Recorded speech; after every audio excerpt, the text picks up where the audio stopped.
యోహాను సువార్త 8వ అధ్యాయము 32వ వచనాన్ని చూద్దాం. యోహాను సువార్త 8వ అధ్యాయము 32వ వచనం. అప్పుడు సత్యము మిమ్మును స్వతంత్రులుగా చేయునని చెప్పగా. ఆమేన్, హల్లెలూయా. ప్రార్థన చేసుకుందాం. మహోన్నతుడా, మహాగణుడా, నీకు వందనాలు స్తోత్రాలు చెల్లిస్తూ ఉన్నాం. నీ వాక్యంలోనికి వెళ్ళబోచుండగా ప్రభువా, మీరు మాతో మాట్లాడండి నాయన. నీ స్వరాన్ని వినిపించండి నాయన. నీ స్వరము వినగల చెవులు, గ్రహింపగల మనస్సు మాకందరికీ మీరు దయచేయండి నాయన. మీరే మాతో మాట్లాడమని యేసయ్య మీ నామం పేరట అడిగి వేడుకొనుచున్నాం మా పరమ తండ్రి, ఆమేన్. ప్రియమైన దేవుని బిడ్డలారా, యోహాను సువార్త 8వ అధ్యాయము 32వ వచనంలో ఈ రీతిగా వ్రాయబడినది. అప్పుడు సత్యము మిమ్ములను స్వతంత్రులుగా చేయునని చెప్పగా. ఇక్కడ లేఖన భాగంలో సత్యము మనలను స్వతంత్రులుగా చేస్తుంది అని తెలియబడతా ఉంది. హల్లెలూయా. సత్యం అంట మనలను స్వతంత్రులుగా, స్వేచ్ఛాపరులుగా చేస్తూ ఉంది. సత్యము అంటే ఏంటి అని మనం ఆలోచన చేసినట్లయితే యోహాను సువార్త 14వ అధ్యాయము 6వ వచనంలో వ్రాయబడి ఉన్నది. నేనే మార్గమును, నేనే సత్యమును, నేనే జీవమునై ఉన్నాను. సత్యం అంటే ఎవరు? యేసు ప్రభువారే. హల్లెలూయా. అయితే యేసు ప్రభువారు మనలను స్వతంత్రులుగా చేస్తానని ఆయన సెలవిస్తూ ఉన్నాడు. మనము ఏ బంధకాల్లో ఉన్నప్పటికీ, ఏ సంఖ్యలతో ఉన్నప్పటికీ, ఎలాంటి అవసరతలో బంధింపబడి ఉన్నప్పటికీ యేసయ్య మనకు స్వతంత్రత అనుగ్రహించేవాడిగా ఉన్నాడు. హల్లెలూయా, హల్లెలూయా. ఈ 32వ వచనంలో మొట్టమొదటిగా ఏమన్నది? అప్పుడు అంటే దానికి ముందు ఏదో ఉందని. మనం అమలాపురం చేరాలి అంటే ఇక్కడ నుంచి అమలాపురం వరకు మనం ప్రయాణం చేయాలి. చాలా ఊర్లు దాటుకుని వెళ్ళాలి. వీళ్ళు సిరిపల్లి దాటుకోవాలి, సిరిపల్లి తర్వాత వేరే ఊరు దాటాలి. అలాగా ఊర్లన్నీ దాటుకున్న తర్వాత అప్పుడు అమలాపురం వస్తుంది. అలాగే ఇక్కడ వాక్యం సెలవిస్తుంది, సత్యము మిమ్మలను స్వతంత్రులుగా చేయను. అప్పుడు సత్యము మిమ్మలను స్వతంత్రులుగా చేయను. ఎప్పుడు అని మనం చూసినట్లయితే పై వచనంలో మనం గమనించినట్లయితే, కాబట్టి యేసు తనను నమ్మిన యూదులతో, మీరు నా వాక్యమందు నిలిచిన వారైతే నిజముగా నాకు శిష్యులయ్యుండి సత్యమును గ్రహించెదరు. హల్లెలూయా. యేసు ప్రభువారు అక్కడ నిలుచున్న తన శిష్యులతో మాట్లాడుతూ ఉన్నారు. మీరు నా వాక్యమందు నిలిచిన వారైతే గనక సత్యాన్ని మీరు గ్రహిస్తారు. ఎవరైతే దేవుని వాక్యంలో నిలబడతారో, ఎవరైతే దేవుని వాక్యంలో నిలిచి ఉంటారో, ఎవరైతే దేవుని వాక్యాన్ని అర్థం చేసుకుంటారో, ఎవరైతే దేవుని వాక్యాన్ని వారి యొక్క జీవితాల్లో అన్వయించుకుంటారో వారు దేవునిని గ్రహిస్తారు, సత్యాన్ని గ్రహిస్తారు. హల్లెలూయా, హల్లెలూయా.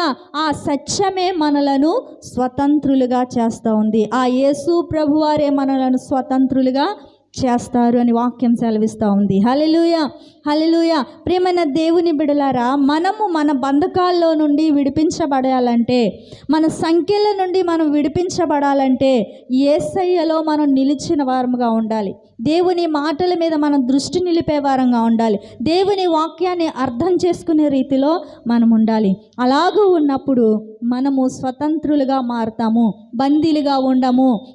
బంధింపబడిన వారముగా, ఒక రూములో వేయబడిన వారంగా మనం ఎంత మాత్రమును కూడా ఉండము. మనం స్వేచ్ఛగా మనం ఏదైతే మాట్లాడాలనుకుంటున్నామో, ఏ పని అయితే చేయాలనుకుంటున్నామో, దేవుని సన్నిధిలో మనం ఎలాగైతే ఉండాలనుకుంటున్నామో అలాగే ఉండడానికి దేవుడు కృప చూపుతాడు. హల్లెలూయా, హల్లెలూయా. ప్రతి బంధకాల నుండి ఆయన విడిపిస్తాడు. మనం చూసినట్లయితే, వాక్యాన్ని మనం గమనించినట్లయితే యోహాను సువార్త 4వ అధ్యాయము 7వ వచనంలో అక్కడ మనకు కనబడుతూ ఉంటుంది. 4వ అధ్యాయంలో సమరయ స్త్రీ కనబడుతుంది.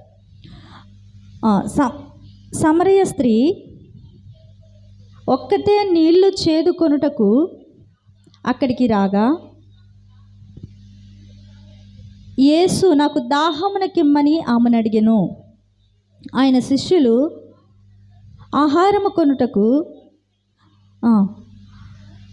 ఆ సమరయ స్త్రీ, యూదుడు అయిన నీవు సమరయ స్త్రీనైన నన్ను దాహమునకిమ్మని ఎలాగడుగుచున్నావని ఆయనతో చెప్పెను.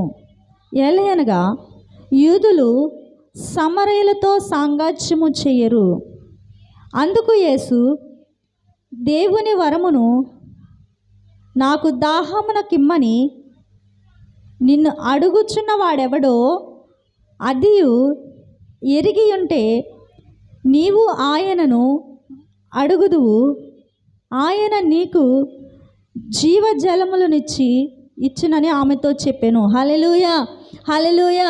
ఈ 4వ అధ్యాయంలో సమరయ స్త్రీని మనం చూస్తూ ఉన్నాం. సమరయ స్త్రీ గురించి మనందరికీ తెలిసిందే. ఆమె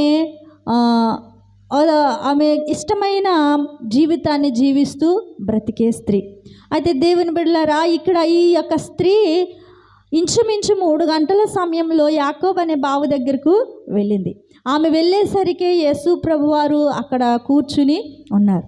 అయితే ఈమె నీళ్లు చేదుకునే సమయంలో ఆయన అంటున్నాడు, నీళ్ళు ఇవ్వమ్మా అని అడుగుతుంటే ఆమె అంటది, అయ్యా మేమేమో సమరయులము, మీరేమో యూదులు, మీకు మాకు సాంగత్యం లేదు, మీకు మాకు మాటలు లేవు, మీకు మాకు ఏమాత్రము కూడా సన్నిహిత సంబంధము లేదు. అయితే మేము ఇచ్చే నీళ్ళు మీరు ఎలాగూ తాగుతారు అని ఆమె ప్రశ్నిస్తూ ఉన్నప్పుడు యేసు ప్రభువారు, నిన్ను ఎవరు దాహానికి నీళ్ళు అడుగుతున్నారో ఆయన గురించి నువ్వు తెలుసుంటే నువ్వు ఇలాగూ మాట్లాడవని. అక్కడ సమరయ స్త్రీ అలాగే యేసు ప్రభువారు వారి మధ్యలో ఒక సంభాషణ జరుగుతూ ఉంది. దేవునిని గురించిన సంభాషణ జరుగుతుంది.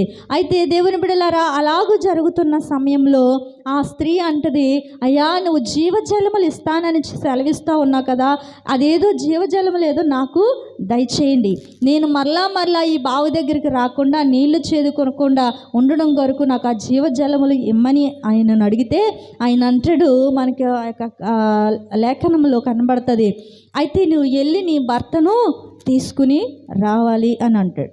ఆమె అంటది, అయ్యా నాకు భర్త లేడు. అప్పుడు యేసు ప్రభువారు, నువ్వు చెప్పింది నిజమే, నీకు భర్త లేడు, కానీ నీకు 5 భర్తలు ఉన్నారు, ఇప్పుడున్నవాడు కూడా నీ భర్త కాదు అని యేసు ప్రభువారు సమరయ స్త్రీతో మాట్లాడతాడు. హల్లెలూయా, హల్లెలూయా. అక్కడ వారిద్దరి మధ్యలో సంభాషణ ఎంత ఆత్మీయంగా జరుగుతుంది అంటే ఆయన అంటున్నాడు, అమ్మా నీకు 5 భర్తలు ఉన్నారు, ఇప్పుడున్నవాడు కూడా నీ భర్త కాదు. ఆమె ఏమంటుందంటే నాకు అసలు భర్తలే లేరు అంటుంది. హల్లెలూయా, భర్త అనేవాడే లేడు అంటుంది.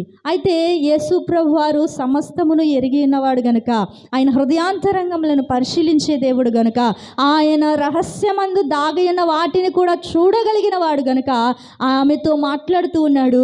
నీకు భర్త లేడన్న మాట నిజమే, కానీ నీకు 5 భర్తలు ఉన్నారు, ఇప్పుడున్నవాడు కూడా నీ యొక్క భర్త కాదు అని సెలవిస్తూ ఉన్నప్పుడు ఆమె ఏం చేస్తుందంటే ఆమె భయపడిపోతూ దేవుని మాటకు విధేయురాలుగా కనబడతా ఉంది. హల్లెలూయా. దేవుని బిడ్డలారా, మన యొక్క జీవితం గురించి, మన విధానాల గురించి, మన బ్రతుకు గురించి ఎవరైనా మనల్ని వేలెత్తి చూపినప్పుడు నీ బ్రతుకు ఇది, నీ జీవితం ఇది, నీ విధానం ఇది, నీ స్థితిగతులు ఇవి అని మనతో మాట్లాడినప్పుడు మనకి ఎంత రోషం వస్తుందంటే, ఎంత కోపం వస్తుందంటే, ఎంత ద్వేషము వాళ్ళ మీద కలుగుతుందంటే అది చెప్పలేము. మనం వాళ్ళని ఏదో ఒక రకంగా వారి గురించి కూడా మనం మాట్లాడాలి, లేకపోతే వారి తప్పులను కూడా మనం ఎత్తి చూపాలన్నంత రౌద్రముతో మనం నిండిపోతాం. అయితే ఇక్కడ సమరయ స్త్రీ యొక్క జీవితమును గురించి, ఆమె జీవితంలో దాచుకున్న రహస్యాలన్నీ కూడా దేవుడు బట్టబయలు చేస్తూ ఉన్నాడు. హల్లెలూయా, హల్లెలూయా. ఆమెతో మాట్లాడుతూ ఉన్నాడు, ఆమె స్థితిగతుల గురించి మాట్లాడుతూ ఉన్నాడు, ఆమె నడిపించిన విధానాన్ని, కథ యొక్క విధానాన్ని ఆయన దాని గురించి మాట్లాడుతూ ఉన్నప్పుడు ఆమె అలాగూ నిలబడిపోయి దేవుని మాటకు విధేయురాలుగా ఉండి దేవునికి లోబడిన దానిగా కనబడతా ఉంది. హల్లెలూయా, హల్లెలూయా. ఇక్కడ వాక్యం సెలవిస్తుంది కదా, సత్యము మిమ్మల్ని స్వతంత్రులుగా చేస్తుంది. ఎప్పుడు అంటే మీరు దేవుని వాక్యంలో నిలిచి ఉన్నప్పుడు సత్యము మిమ్మల్ని స్వతంత్రులుగా చేస్తుంది. ప్రతి ఒక్కరూ స్వతంత్రులు కాదు, ఎవరైతే దేవుని వాక్యంలో నిలిచి ఉంటారో వారు మాత్రమే స్వతంత్రులుగా ఉంటారు. దేవుని వాక్యంలో నిలబడిన వారు, దేవుని వాక్యానికి కట్టబడి ఉండకుండా ఉన్నవారు, వారికి స్వతంత్రం అనేది ఉండదు. ఎవరైతే దేవుని మాటకు లోబడతారో, ఎవరి హృదయాల్లో అయితే దేవుని వాక్యం నిలిచి ఉంటుందో, ఎవరైతే దేవుని యందు ఆనందిస్తారో వారు స్వతంత్రులుగా తీర్చబడతారు. అయితే ఈమె యేసు ప్రభు వారు ఆమె జీవితంలో జరిగిన ప్రతి ఒక్క సన్నివేశాలను యేసు ప్రభు వారు ఆమెతో చెబుతూ ఉన్నప్పుడు ఆమె దేవుని వాక్యాన్ని అంగీకరించింది. హల్లెలూయా, హల్లెలూయా. అంగీకరించింది కాబట్టి ఆయన మాట్లాడుతూ ఉన్నప్పటికీ, ఆయన తెలియజేస్తూ ఉన్నప్పటికీ అక్కడే నిలబడిన మాటలు ఆలకిస్తూ ఉంది. ఆమె అంగీకరించకుండా చిన్నబుచ్చుకుని కోపగించుకొని ఉన్నట్లయితే ఆమె అక్కడి నుంచి వెళ్ళిపోయేది. అయితే మనం వేరే విధంగా ఆమె గురించి మాట్లాడుకునేవారం. కానీ ఈ యొక్క సమరయ స్త్రీ దేవుని వాక్యానికి లోబడినదిగా ఉంది కాబట్టి, దేవుని యొక్క మాటకు లోబడినదిగా ఉంది కాబట్టి, యేసు ప్రభు వారు ఆమె గురించి చెప్పిన ప్రతి మాట నిజము కాబట్టి ఆమె అంగీకరించింది. హల్లెలూయా, హల్లెలూయా. దేవుని బిడ్డలారా, ఆమె ఆ మాటలు విన్న తర్వాత ఊరిలోనికి వెళ్ళింది. హల్లెలూయా. అంతవరకు ఊరిలోనికి వెళ్ళి ఉండదు. ఎందుకంటే ఈమె జీవితం అంతా కొంతకాలం ఒకరు, కొంతకాలం ఒకరు అన్నట్లుగా. కానీ అలాంటి స్త్రీ మన యొక్క సమాజంలోనికి, మన యొక్క ఊరిలోనికి, మన యొక్క పేటలోనికి వస్తే మనం ఎంత మాత్రం కూడా ఒప్పుకోం. ఎందుకు ఒప్పుకోము? అలాంటి స్త్రీ ఇళ్ళ మధ్యలోకి వస్తే మా భర్తలు పాడైపోతారు, మా బిడ్డలు పాడైపోతారు, మా కుటుంబాలు నాశనం అయిపోతాయి, మా కాపురాలు పాడైపోతాయి అని అటువంటి స్త్రీలను కానీ అటువంటి ఆలోచన కలిగిన వారిని కానీ మనం ఎంత మాత్రమును కూడా ప్రోత్సహించం. అలాంటి ఆలోచన కలిగిన వారి వలన మనము అవమానాలు పడతాం కాబట్టి అలాంటి వారిని మనం ఎంత మాత్రమును కూడా ప్రోత్సహించం. అయితే ఈ యొక్క స్త్రీ ఆమె చేసిన పనిని బట్టి, లేకపోతే ఆమె బ్రతుకు యొక్క విధానాన్ని బట్టి బంధకాల్లో ఉంది. ఎవరు మాట్లాడరు, అలాంటి వారితో ఎవరు మాట్లాడితే ఏమైనా అవుతుందేమో అన్నట్లుగా. అయితే ఆ స్త్రీ ఎక్కడ దూరంగా ఉండేదేమో, బంధకాల్లో ఉండేది. మనకులాగా నలుగురితో చక్కగా తిరగడం కానీ, ఫంక్షన్లకు వెళ్ళడం కానీ, సరదాగా కూర్చుని మాట్లాడడం కానీ అలాంటివేమీ ఉండవు. ఎందుకంటే ఆమె విధానం, ఆమె జీవిత విధానము అది అలాగా ఉండేది. అయితే ఆ యేసు ప్రభు వారు ఎప్పుడైతే ఆ సమరయ స్త్రీతో మాట్లాడారో ఆమె పట్టుకుని వచ్చిన కుండను విడిచిపెట్టి ఊరిలోనికి వెళ్ళి అందరినీ కూడా కేకలు వేసి పిలుస్తూ ఉంది. స్త్రీలను, పురుషులను, చిన్నవారిని, పెద్దవారిని, అందరినీ, ఊర్లో ఉన్న వారందరినీ పిలిచి, ఇదిగో బావి దగ్గర, యాకోబు బావి దగ్గర నేను ఒక వ్యక్తిని చూశాను. ఆయన నాతో మాట్లాడుతూ ఉన్నాడు. నా యొక్క జీవితంలో నేను దాచుకున్న రహస్యాలు అన్నిటిని కూడా ఆయన బట్టబయలు చేశాడు, నాతో మాట్లాడాడు, నా తప్పులను ఎత్తి చూపాడు. ఇదిగో నేను చేసిన ప్రతి పాపమును ఆయన నాకు తెలియచేశాడు. ఆయన అక్కడ బావి దగ్గర ఉన్నాడు, రండి చూద్దాము రండి అని ఊరిలో ఉన్న వారందరినీ తీసుకుని యేసు ప్రభు వారి దగ్గరకు వచ్చింది. హల్లెలూయా, హల్లెలూయా. దేవుని బిడ్డలారా, మనము దేవుడు మనతో మాట్లాడినప్పుడు మనం అంగీకరించే వారంగా ఉండాలి. ఆ వాక్యంలో నిలబడిన వారంగా ఉండాలి. దైవ సేవకులు వేదిక మీద నిలబడి మాట్లాడుతూ ఉన్నప్పుడు అది మానవ స్వరం అయితే కాదు, అది దేవుని స్వరమే. హల్లెలూయా, హల్లెలూయా. ఏ మాట మాట్లాడినా దేవుడు మనతోనే మాట్లాడుతున్నాడని మనము ఆ మాటలకు తల వంచే వారంగా ఉండాలి. సమరయ స్త్రీతో యేసు ప్రభు వారు మాట్లాడుతూ ఉన్నప్పుడు చిన్నబుచ్చుకోలేదు కదండి, ఆయన తిట్టలేదు, ఆయన మీద కోపగించుకోలేదు. నువ్వెవరివయ్యా, ఎక్కడి నుంచి వచ్చావు, నువ్వేం చూసావు, నా యొక్క జీవితం గురించి నువ్వేం మాట్లాడుతున్నావు, ఎందుకు ఇలాగ మాట్లాడుతున్నావు, నేను నీకు తెలుసా, లేకపోతే నువ్వు మా చుట్టానివా, మా బంధువా అని ఆమె అడగలేదు. కానీ ఆమె చేసిన ప్రతి ఒక్క తప్పును గురించి మాట్లాడుతూ ఉన్నప్పుడు, తెలియజేస్తూ ఉన్నప్పుడు ఆమె తల వంచి అంగీకరించి, నిజమే ప్రభువా, నిజమే ప్రభువా, నేను తప్పు చేశాను, నేను పాపము చేశాను, ఎన్నో కుటుంబాలను నాశనం చేశాను, ఎంతోమంది స్త్రీల యొక్క కన్నీటికి కారణమయ్యాను, అవును నేను చేసింది తప్పు అని ఆమె ఒప్పుకుంది, పశ్చాత్తాపడింది, దేవుని వాక్యంలో నిలిచి ఉంది. కాబట్టి ఎప్పుడు ఊరిలోనికి వెళ్ళని స్త్రీ ధైర్యంగా ఊరిలోనికి వెళ్ళి అందరితో మాట్లాడడానికి ఆమె స్వతంత్రురాలుగా మార్చబడింది. హల్లెలూయా, హల్లెలూయా. దేవుడు ఎప్పుడైతే మనతో మాట్లాడతాడో, దేవుడు ఎప్పుడైతే మనల్ని దర్శిస్తాడో, దేవుడు యొక్క వాక్యము ఎప్పుడైతే మన హృదయంలోనికి వస్తూ ఉంటుందో అప్పుడు మనము స్వతంత్రులుగా మారుతాము. హల్లెలూయా, హల్లెలూయా. ఆ యొక్క సమరయ స్త్రీ బంధకంలో బంధింపబడి ఉంది. ఊరి చివర ఉండేది, ఎవరితోనూ మాట్లాడడానికి లేదు, ఎవరితోనూ సరదాగా ఉండడానికి లేదు. అలాంటి బంధకాల్లో ఉన్న సమరయ స్త్రీతో యేసు ప్రభు వారు మాట్లాడిన తర్వాత ఆమె ఆమె పాప జీవితాన్ని విడిచిపెట్టి, దోషభరితమైన జీవితాన్ని విడిచిపెట్టి ఆమె స్వతంత్రాలుగా మారింది. ఊర్లోనికి స్వతంత్రాలుగా వెళ్ళింది. ఊర్లో ఉన్న ప్రజలతో స్వతంత్రంగా మాట్లాడుతుంది. ఇదిగో ప్రజలారా రండి, నాతో మాట్లాడిన వాడు యాకోబు బావ దగ్గర ఉన్నాడు, ఆయన చూడ్డానికి మీరు రండి. నేను చేసిన ప్రతి తప్పును కూడా ఆయన ఎత్తి చూపించాడు. ఎవ్వరికి తెలీదు అని అనుకున్నాను, కానీ ఆయన నాతో మాట్లాడాడు. నేను చేసిన ప్రతి రహస్యమైన పాపాన్ని ఆయన నాతో చెప్పాడు. ఆయన చూడ్డానికి రండి అని ఆమె ఆ ఊరిలోనికి వెళ్ళి స్వతంత్రురాలుగా దేవుని వాక్యాన్ని, దేవుని యొక్క ఆ మాటలు ఏదైతే విన్నదో వాటిని ఆ ప్రజలకు చెప్పడానికి వెళ్ళింది. హల్లెలూయా. అయితే దేవుని బిడ్డలారా, మనము కూడా కొన్ని బంధకాల్లో బంధించబడి ఉంటాం.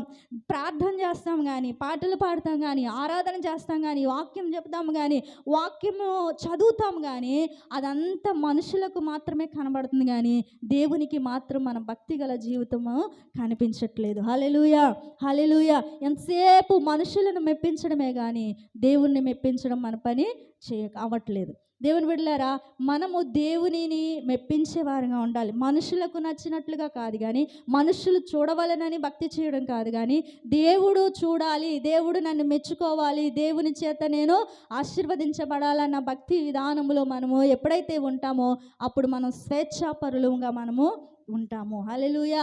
మనం ఈ దేనికి కూడా బందీలుగా ఉండము. ఏ బంధకాలలో మనం బంధించబడిన వారుగా ఉండము, సంఖ్యల చేత బంధింపబడిన వారుగా ఉండము. కానీ దేవుని యొక్క వాక్యములో మనం నిలిచి ఉన్నట్లయితే, దేవుని సన్నిధిలో మనం సరి అయిన భక్తి చేసినట్లయితే, దేవుని మాటకు మనం లోబడిన వారముగా ఉన్నట్లయితే మనం స్వతంత్రులుగా దేవుడు మనలను చేస్తాడు. హల్లెలూయా, హల్లెలూయా.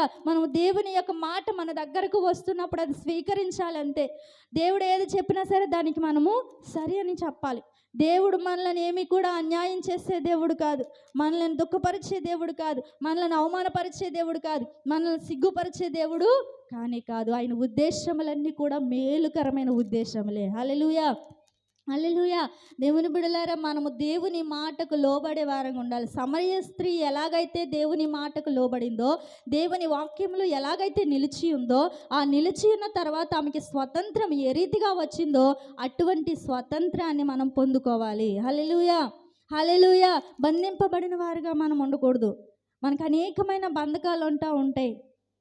అనేకమైన బంధకాలు, రోగం అనే బంధకం, పాపం అనే బంధకం, అసూయ అనే బంధకం, అబద్ధములు అనే బంధకం, అనేక బంధకాలతో మనం బంధింపబడి ఉంటాం. ప్రార్థనకు వస్తాము, దేవుని సన్నిధిలో ఆత్మతో ఆయన ఆరాధిస్తాము, కానీ అన్ని బంధకాలు మనలోనే ఉంటాయి. అయితే దేవుని బిడ్డలారా, ఈరోజు దేవుని వాక్యము నీలో నిలిచి ఉన్నట్లయితే, నీవు వాక్యంలో నిలిచి ఉన్నట్లయితే, ఈ యొక్క బంధకాల చేత నువ్వు బంధింపబడి ఉన్నావేమో, ఆ బంధకాలన్నిటి నుండి నిన్ను విడిపించి నిన్ను స్వతంత్రుడిగా దేవుడు నిన్ను చేస్తాడు. హల్లెలూయా, హల్లెలూయా. అన్నిటికంటే ముందుగా దేవుని వాక్యంలో మనం నిలిచి ఉండాలి. ఎక్కడ నిలిచి ఉన్నామో ఆ స్థలం మనం గమనించే వారంగా ఉండాలి. దేవుని వాక్యాన్ని మనం గమనించాలి. దేవుని వాక్యంలో మనం నిలిచి ఉండాలి. హల్లెలూయా. వేరే స్థలాల్లో కాదు కానీ దేవుని సన్నిధిలో మనం నిలబడి దేవుని వాక్యమును మనం పఠించినట్లయితే దేవుని కృపకు మనం అర్హులుగా, పాత్రులుగా మనము ఉంటాము. హల్లెలూయా. దేవుని బిడ్డలారా, సమరయ స్త్రీ యొక్క జీవితము మారిపోయింది. యేసు ప్రభువారు ఆమెను దర్శించినప్పుడు, ఆమెతో మాట్లాడినప్పుడు ఆమె స్థితిగతులు మారిపోయినాయి. ఒకప్పుడేమో అవమానకరమైన పరిస్థితి, ఒకప్పుడు నిందించే పరిస్థితి, ఒకప్పుడు ఆమెను చూచి ఉమ్ము వేసే పరిస్థితి, ఒకప్పుడు ఆమెను చూచి అనేకమైన స్త్రీలు ఆమెను అసహించుకునే పరిస్థితి. అయితే యేసు ప్రభువారు ఆమెతో ఎప్పుడైతే మాట్లాడారో, ఆమెను ఎక్కడ కలుసుకున్నారో, ఆమెతో జరిగిన ఆమె జీవితంలో జరిగిన ప్రతి సన్నివేశాన్ని అప్పటికి ఆమెకు ఎప్పుడైతే తెలియచేశారో ఆమె జీవితము మారిపోయింది. హల్లెలూయా, హల్లెలూయా. అప్పటి వరకు దాక్కుని ఉండే జీవితం, అప్పటి వరకు బంధింపబడి ఉండే జీవితం, అప్పటి వరకు ఎవరికంటా పడకూడదు, నేను ఒక్కరిదాన్ని వెళ్ళి మళ్ళీ త్వరగా వచ్చేయాలని అనుకునే జీవితము ఇప్పుడు స్వతంత్రురాలుగా ఊరిలోనికి వెళ్ళి, ఆ యొక్క పేటలోనికి వెళ్ళి, ఆ ప్రజల మధ్యకు వెళ్ళి స్వతంత్రురాలుగా ధైర్యంగా మాట్లాడుతూ ఉంది. దానికి కారణం ఏంటంటే దేవుని యొక్క కృప. హల్లెలూయా, హల్లెలూయా. దేవుని వాక్యం, ఆమె వాక్యాన్ని అంగీకరించింది కాబట్టే ఆ స్వతంత్రతను స్వాధీనం చేసుకుంది. దేవుని బిడ్డలారా, మనము కూడా దేవుని సన్నిధిలో స్వతంత్రులుగా ఉండాలి. బంధించబడిన వారిగా ఉండకూడదు. ఉండకూడదు. మన కట్లు చేత కట్టబడిన వారంగా మనము ఉండకూడదు. వాక్యమందు నిలిచిన వారముగా ఉండాలి. వాక్యమందు నిలిచిన వారముగా ఉంటే ఏది మంచో, ఏది చెడో, ఏది పాపమో, ఏది శాపమో అవన్నీ కూడా మనకు అర్థమవుతూ ఉంటాయి. కొంతసేపు ఇక్కడ, కొంతసేపు అక్కడ, కొంతసేపు ప్రార్థన, కొంతసేపు ఏమో సినిమాలు, కొంతసేపు ఏమో దేవుని యొక్క పరిశుద్ధమైన జీవితం, కొంతసేపు ఏమో మలినమైన బ్రతుకుతూ ఉంటే మనము నిలిచిన వారముగా ఉన్నట్లు కాదు, ఏదో అలా వచ్చి వెళ్ళిపోయినట్టు వారమే. హల్లెలూయా, హల్లెలూయా. ఒక స్థిరముగా దేవుని సన్నిధిలో వాక్యములో నిలిచి ఉన్న వారంగా మనం ఉన్నట్లయితే మనము స్వతంత్రులుగా ఉంటాము. హల్లెలూయా. అలాగే ఇంకా మనం చూచినట్లయితే అపోస్తుల కార్యాలు 16వ అధ్యాయము 25వ వచనంలో పౌలు శీలలు బంధింపబడిన వారుగా కనబడతా ఉన్నారు. అపోస్తుల కార్యాలు 16వ అధ్యాయము 25వ వచనం. అయితే అర్ధరాత్రి వేళ, మధ్యరాత్రి వేళ పౌలును శీలయు దేవునికి ప్రార్థించుచు ఖైదీలు వినుచుండిరి. అప్పుడు అకస్మాత్తుగా మహాభూకంపము కలిగెను, చెరసాల పునాదులు అదిరెను, వెంటనే తలుపులన్నీ తెరుచుకొనెను, అందరి బంధకములు ఊడెను. హల్లెలూయా, హల్లెలూయా. ఏంటంటే అందరి బంధకములు ఊడెను. పౌలు శీలలు దేవుని వాక్యాన్ని ప్రకటిస్తూ ఉన్నారని, దేవుని గురించి చెబుతూ ఉన్నారని, దేవుని మాటలు దేవుని గురించి తెలియని వారికి చెబుతూ ఉన్నారని ఏం చేశారో తెలుసా? ఆ యొక్క అధికారులు వారిని పట్టుకుని బంధించి చెరసాలలో వేసి, బంధించిన పౌలు శీలలు కూడా మధ్యరాత్రి వేళ అంటండి, మధ్యరాత్రి వేళ వారు ఏం చేస్తున్నారో తెలుసా? అయ్యో, నేను బంధించబడ్డామే, 4 గోడల మధ్యలో ఉన్నామే, మేము ఇప్పుడు ఎలా తప్పించుకోవాలి? తలుపులన్నీ మూసేశారు, గొలుసులు వేసేసారు, కాపలాదారులు ఉన్నారు, మేము ఎలాగ వెళ్ళాలి బయటికి అని ఆలోచించట్లేదండి. హల్లెలూయా. భయపడట్లేదు. నా కుటుంబం ఎలాగా, నా బిడ్డలు ఎలాగా, నా కుటుంబాన్ని నేను ఎలా చేరుకోవాలి, నా బిడ్డలను నేను ఎలా చేరుకోవాలి, నా సంఘస్థులను నేను ఎలా చేరుకోవాలి, నా సంఘం నేను ఎలా చేరుకోవాలి అని భయపడట్లేదు. కానీ వారు ఏం చేస్తున్నారంటే మధ్యరాత్రి వేళ పౌలు శీలలు దేవునికి ప్రార్థించుచు కీర్తనలు పాడుచుండిరి. హల్లెలూయా, హల్లెలూయా. బంధకాల్లో ఉన్నవారు, బంధింపబడి ఉన్నవారు, సంఖ్యల మధ్యలో ఉన్నవారు, కష్టాల మధ్యలో ఉన్నవారు, కన్నీళ్ళ మధ్యలో ఉన్నవారు, మరణ భయము వారి చుట్టూ ఉన్నప్పటికీ కూడా వారు భయపడకుండా ఏం చేస్తూ ఉన్నారంటే కీర్తనలు పాడుతూ ఉన్నారు, దేవునికి ప్రార్థన చేస్తూ ఉన్నారు. హల్లెలూయా, హల్లెలూయా. దేవుని బిడ్డలారా, మనం అనేకమైన పనులలో, మన యొక్క జీవిత యాత్రలో మనకు అనేకమైన సంఖ్యలు వస్తూ ఉంటాయి, ప్రమాదాలు వస్తూ ఉంటాయి, బంధింపబడిన వారుగా ఉంటాం. అయితే ఆ బంధకాలలో పౌలు శీలలు ఏ రీతిగా అయితే దేవునికి ప్రార్థన చేయొచ్చు, కీర్తనలు పాడారో అటువంటి కృపను మనం పొందుకుని మన కష్టాల్లో, ఇబ్బందుల్లో, ఇరుకుల్లో, ఆ యొక్క బంధకాల్లో మనము కూడా ప్రార్థన చేసేవారుగా ఉండాలి. హల్లెలూయా. దేవుణ్ణి స్తుతించేవారుగా ఉండాలి, దేవుణ్ణి మహిమపరిచేవారుగా ఉండాలి. మనకున్న కష్టాన్ని బట్టి, బాధను బట్టి దుఃఖపడుతూ, వేదన పడుతూ, కన్నీరు కారుస్తూ కృంగిపోయిన వారిగా ఉండటం కాదు. కానీ పౌలు శీలలు చెరసాలలో వేసినప్పుడు ఏ రీతిగా ధైర్యము తెచ్చుకుని, బలము తెచ్చుకుని, మమ్మల్ని రక్షించువాడు యేసు ప్రభువారు, మమ్మల్ని మరణానికి అప్పగించడు, ఆయన ఎంత మాత్రము మమ్మల్ని విడిచిపెట్టడు, మా చెయ్యి విడిచిపెట్టడు, మమ్మల్ని ఎన్నడూ విడనాడే దేవుడు కాదు. కాబట్టి ఆయనకు మేము ప్రార్థన చేస్తాం, దేవుడు మమ్మల్ని తప్పిస్తాడనే విశ్వాసముతో, నమ్మకంతో వారు ప్రార్థన చేశారు, పాటలు పాడారు, దేవుని స్తుతించారు. అలాగూ స్తుతించిన ఆ క్షణమందు ఆ యొక్క చెరసాల పునాదులు అదిరిపోయినాయి అంటండి. హల్లెలూయా, హల్లెలూయా. ఇదిగో మనం ప్రార్థన చేస్తే కనుక మనం కూర్చున్న భూమి అదిరేటట్టుగా ప్రార్థన చేయాలి. హల్లెలూయా. ఆ యొక్క చెరసాలలో వారు ఆరాధన చేస్తూ ఉన్నారు, ప్రార్థన చేస్తూ ఉన్నప్పుడు మహాభూకంపం కలిగిందంట. భూకంపం కలగగానే ఆ చెరసాల తలుపులు తెరచుకున్నాయి, ఆ యొక్క పునాదులు బయటకు వచ్చేసినాయి, అంతా కూడా విడిపోయినాయి, వారికి ఉన్న సంఖ్యలన్నీ కూడా విడిపోయినాయి. హల్లెలూయా. దేవుని వాక్యం సెలవిస్తూ ఉంది, మనము ఎలాంటి బంధకములో ఉన్నప్పటికీ, ఎలాంటి కన్నీటి లోయలో ఉన్నప్పటికీ, ఎలాంటి దుఃఖకరమైన పరిస్థితులు కూడా మనం ప్రయాణం చేస్తూ ఉన్నప్పటికీ, ఎలాంటి ఒంటరి పోరాటములు పోరాడుతూ ఉన్నప్పటికీ కూడా దేవుడిని మనం స్తుతిస్తూ ఆయన ప్రార్థిస్తూ మన జీవితాన్ని నడిపించుకున్నట్లయితే, దేవుని సన్నిధిలో మనం నిలిచి ఉన్నట్లయితే, దేవుని వాక్యములో మనం నిలిచి ఉన్నట్లయితే మనం ఎన్నటికి కూడా పడిపోము. మనకు వేయబడిన ప్రతి సంఖ్యలు కూడా ఆయన విడిపించే శక్తిమంతుడు మన దేవుడు. హల్లెలూయా, హల్లెలూయా.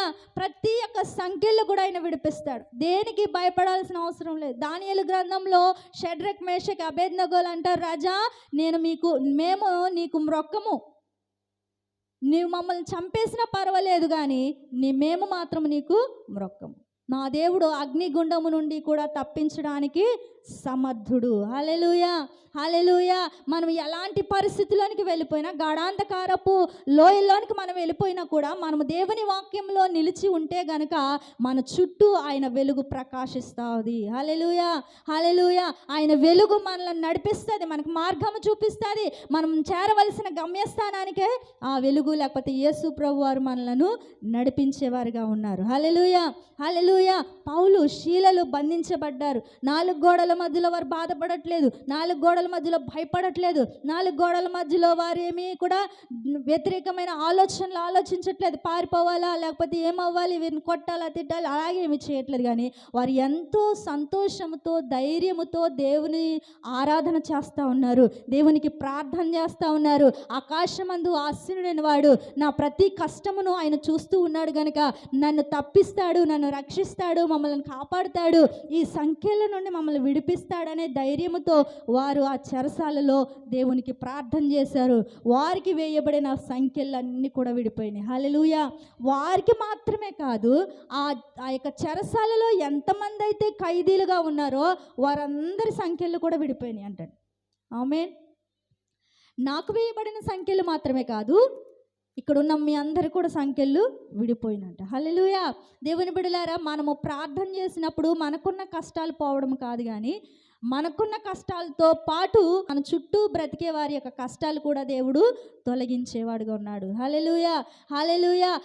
వారి ఎటువంటి బంధకాల్లో బంధించబడి ఉన్నారో ఆ బంధకాల నుండి దేవుడు విడిపించగలిగిన శక్తిమంతుడిగా ఉన్నాడు. హల్లెలూయా. అదే రీతిగా మనం చూసినట్లయితే పేతురు గురించి మనం ఆలోచన చేసినట్లయితే అపోస్తుల కార్యాలు 12వ అధ్యాయము 5వ వచనంలో కూడా పేతురు గారి గురించి కూడా అలాగే ఉంటుంది. పేతురు గారిని కూడా చెరసాలలో వేసేశారు. అది కూడా దేవుని వాక్యాన్ని ప్రకటిస్తున్నారని. అయితే దేవుని బిడ్డలారా, చెరసాలలో వేసినప్పుడు 5వ వచనం 12:5వ వచనం, పేతురు చెరసాలలో ఉంచబడిను, సంఘమైతే అతని కొరకు అత్యాసక్తితో దేవునికి ప్రార్థన చేయుచుండెను. హల్లెలూయా. పేతురు గారిని చెరసాల్లో వేసినప్పుడు సంఘమంట ఆయన కొరకు అత్యాసక్తితో ప్రార్థన చేసింది. మా సేవకుడు చెరసాలలో వేయబడ్డాడు, మమ్మలను ఆదరించే సేవకుడు, మా ప్రతి కన్నీటిలో కన్నీటి తుడిచి మమ్మల్ని బలపరిచే సేవకుడిని చెరసాలలో వేశారు ప్రభా, విడిపించండి. మా కష్ట నష్టాల్లో, సంతోషాల్లో, ఆనందాల్లో మాతో పాటు పాలు పంచుకునే ఆ సేవకుడిని చెరసాల్లో వేశారు ప్రభా, విడిపించండి అని వారి సంఘమంతా కూడా అత్యాసక్తితో, చాలా ఆసక్తితో వారు ప్రార్థన చేస్తూ ఉన్నప్పుడు ఆయన దగ్గరకు దూత వెళ్ళిందంట. హల్లెలూయా, హల్లెలూయా. చూద్దామండి 6వ వచనం. హేరోదు అతన్ని వెలుపలకు తీసుకుని రావాలనని ఉండగా రాత్రియే పేతురు సంకెళ్లతో బంధింపబడి 2 సైనికుల మధ్య నిద్రించుచుండెను. మరియు కావలివారు తలుపు ఎదుట చెరసాల కాచుకొనుచుండిరి. ఇదిగో ప్రభువు దూత అతని దగ్గర నిలిచెను. అతడుండిన గదిలో వెలుగు ప్రకాశించెను. దూత పేతురు ప్రక్కన తట్టి త్వరగా లెమ్మని చెప్పి అతని లేపగా సంకెళ్ళు అతని చేతుల నుండి ఊడిపడెను. హల్లెలూయా, హల్లెలూయా. దేవుని బిడ్డలారా, పేతురు గారిని కూడా చెరసాలలో వేసి బంధించారు, ఆయనకు కూడా సంకెళ్ళు వేశారు. చెరసాలలో ఉన్న పేతురు గారి కొరకు సంఘము ప్రార్థిస్తూ ఉన్నప్పుడు ఆ సంఘము యొక్క ప్రార్థన దేవుడు ఆలకించి ఆయన యొద్దకు ఒక దూతను పంపించాడు. హల్లెలూయా, హల్లెలూయా. వారు ప్రార్థన చేశారు. ప్రార్థన చేయగానే ఆ రాత్రి వేళ ఆ దూత అతని దగ్గర నిలిచి అతన్ని తట్టి లేపింది. హల్లెలూయా, హల్లెలూయా. ఎంత అద్భుతం అండి. చెరసాలలో ఉన్న పేతురు గారి దగ్గరకు ఎవరు వెళ్ళలేని ఎవరు వెళ్ళలేరు అక్కడికి. ఎవరు వెళ్ళలేని పరిస్థితిలో, ఎవరు ఆదరించలేని పరిస్థితిలో ఏమైందంటే దేవుని దూత ఆ పేతురు గారి దగ్గరకు వెళ్ళింది. హల్లెలూయా, హల్లెలూయా. నీవు బాధపడి ఉండవచ్చు. ఇదిగో నేను కన్నీరులో ఉన్నాను, ఇదిగో నేను దుఃఖంలో ఉన్నాను, నేను బాధలో ఉన్నాను, నా కష్టంలో ఉన్నాను, నన్ను ఆదరించేవారు లేరు, నన్ను బలపరిచేవారు లేరు, నేను ఒంటరిదానను, నేను ఒంటరి వాడను, నాకు అయిన వారు ఎవరూ లేరు అని బాధపడుతూ ఉన్నావేమో. బాధపడాల్సిన అవసరం లేదు. నువ్వు ఎలాంటి సంఖ్యలతో ఉండాల్సిన అవసరం లేదు. ఇదిగో దేవుడు మన మధ్యలో ఉన్నాడు. ఆయన మన యొక్క ప్రతి సంఖ్యలు కూడా విడిపించే దేవుడుగా ఉన్నాడు. హల్లెలూయా, హల్లెలూయా. ప్రభువు దూతాయి ఆ యొక్క పేతురు గారి దగ్గర నిలిచి ఆయన తట్టి లేపి త్వరగా రమ్మని పిలిచినప్పుడంట ఆయనకున్న సంఖ్యలు, చేతులకు వేయబడిన సంఖ్యలు విడిపోయినాయి. హల్లెలూయా. సంఖ్యలు విడగొట్టాలంటే సుత్తులతోనో వేటితోనో కొంచెం పదునైన వాటిని విడగొట్టాలి. కానీ మన దేవునికి సమస్తమును సాధ్యమే. హల్లెలూయా. మనుషులకు అసాధ్యమైనది దేవునికి సాధ్యం. అయితే ఆ సంఖ్యలు ఎలా విడిపోని అంటే చాలా సింపుల్గా విడిపోని అంట. హల్లెలూయా. ఎంత అద్భుతం అండి. దేవుడు మన ప్రతి ఒక్క సంఖ్యల నుండి మనలను విడిపించి స్వతంత్రులుగా చేయడానికి ఆయన సిద్ధంగా ఉన్నాడు. అయితే మనమేమో అదే బంధకాల్లో ఉండడానికి ఇష్టపడతా ఉంటాం. ఆయన స్వతంత్రత ఇవ్వడానికి ఆయన వచ్చి ఉన్నాడు. అయితే మనము స్వతంత్రులుగా ఉండడానికి ఇష్టపడము. స్వతంత్రులుగా ఉన్నామని అనుకుంటాం, కానీ బంధింపబడిన వారుగానే ఉంటాం మనం. ఎందుకు అంటే ప్రార్థన చేస్తాము, పాటలు పాడతాము, అన్నీ చేస్తాము, కానీ దేవునికి ఇష్టమైన రీతిలో మనము చేయము. దేవునికి ఇష్టమైన బ్రతుకు మనం బ్రతకలేము. దేవునికి ఇష్టమైన రీతిలో మనము నడవలేము. కానీ దేవుని విడలారా, మనము మన సంఖ్యలలో మన బంధకాల్లో ఉండిపోవడం కాదు, కానీ మన యొక్క బంధకాల నుండి విడిపించుకోవడానికి, సంఖ్యల నుండి విడిపించుకోవడానికి దేవుని యొక్క సహాయాన్ని మనం కోరుకోవాలి. దేవుని వాక్యంలో మనం నిలిచి ఉండాలి. దేవుని మాటలను మనం అంగీకరించాలి. ప్రతి విధమైన సంఖ్యల నుండి మనం విడిపించబడిన వారముగా, తప్పించబడిన వారంగా, స్వేచ్ఛను మనము పొందుకునే వారముగా మనము దేవుని సన్నిధిలో ఉండాలి. హల్లెలూయా, హల్లెలూయా. మన యొక్క ప్రతి సంఖ్యల్లో కూడా దేవుడు విడగొట్టడానికి ఆయన శక్తి కలిగిన దేవుడు, సామర్థ్యము కలిగిన దేవుడు. ఎవ్వరు నా కష్టాన్ని పోగొట్టలేరండి, ఎవ్వరు నా కన్నీటిని తుడవలేరండి, ఎవ్వరు నా బాధను అర్థం చేసుకోలేరండి. బాధపడుతున్నారేమో, ఈరోజు ఈ ఉదయకాల సమయమందు దేవుడు మన పక్షముగా ఉన్నాడు. ఆయన నీకున్న సంఖ్యల నుండి విడిపించడానికి, నీవు బంధింపబడి ఉన్న ఆ స్థితి నుండి నిన్ను విడిపించడానికి ఆయన సిద్ధంగా ఉన్నాడు. అయితే మనమేం చేయాలో తెలుసా? దేవుని వాక్యాన్ని అంగీకరించిన వారంగా ఉండాలి. దేవుని వాక్యంలో నిలిచిన వారంగా ఉండాలి. ప్రతి మాట దేవుని నుండి వచ్చే ప్రతి మాటను మనం అంగీకరించే వారుగా ఉండాలి తప్ప దేవుని మాటను తిరస్కరించే వారముగా, దేవుని మాటను నిర్లక్ష్యం చేసే వారంగా ఉండకూడదు. హల్లెలూయా. ఒక యవ్వనస్తుడు దేవుని దగ్గరకు వచ్చి, ప్రభువా నేను పరలోక రాజ్యంలో చేరాలంటే ఏం చేయాలంటే 10 ఆజ్ఞలు చెప్పినప్పుడు అవన్నీ నేను చేస్తున్నాను అంటాడు. అయితే నీకున్న ఆస్తిని అమ్మి బేదలకి ఇచ్చి అన్నప్పుడు ఆయనను ముఖము చిన్నబుచ్చుకుని వెళ్ళిపోయాడు. దేవుని బిడ్డలారా, దేవుడు ఆ చెప్పిన మాట ఆయన వినుంటే, ఆ ఆస్తిని బేదలకి అమ్మి ఇచ్చినట్లయితే ఆయన పరలోక రాజ్యంలో ఉండేవాడు. ముఖము చిన్నబుచ్చుకుని వెళ్ళిపోయాడు కాబట్టి ఆయనకి ఆశీర్వాదం లేదు. దేవుని బిడ్డలారా, దేవుని సన్నిధిలో ఉంటున్న మనము ముఖము చిన్నబుచ్చుకునే వారంగా ఉండకూడదు, బాధ పెట్టుకునే వారంగా ఉండకూడదు, ఏడ్చే వారంగా ఉండకూడదు, దుఃఖపడే వారంగా ఉండకూడదు. దేవుని వాక్యము నీ యొద్దకు వస్తూ ఉన్నప్పుడు, దేవుని మాట నీ హృదయంలోనికి వస్తున్నప్పుడు, దేవుని యొక్క ఆ యొక్క శక్తిగల వాక్యము నిన్ను తాకుతూ ఉన్నప్పుడు, ప్రతి ఒక్క ఆ వాక్యానికి, ఆ మాటకు లోబడే వారంగా ఉన్నట్లయితే మనము దేవుని రాజ్యములో మనం నివసించే వారంగా ఉంటాము. హల్లెలూయా.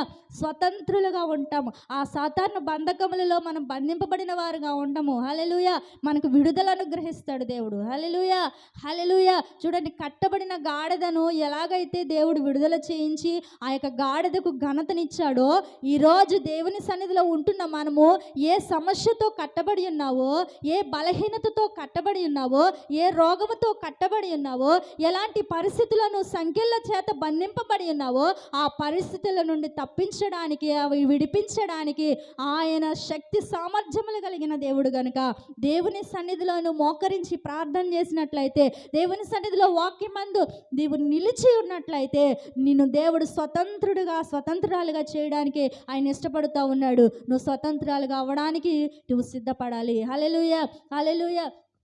ఇక్కడ వాక్యం సెలవిస్తుంది, అప్పుడు సత్యము మిమ్మలను స్వతంత్రులుగా చేయును. ఎప్పుడు? దేవుని వాక్యంలో నిలిచి ఉన్నప్పుడు.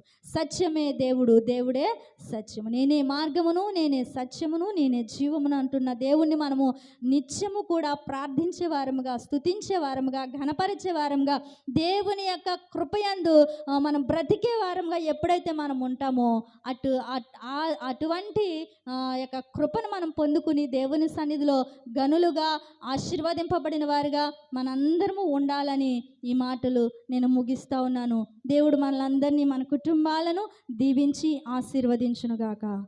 ఆమేన్.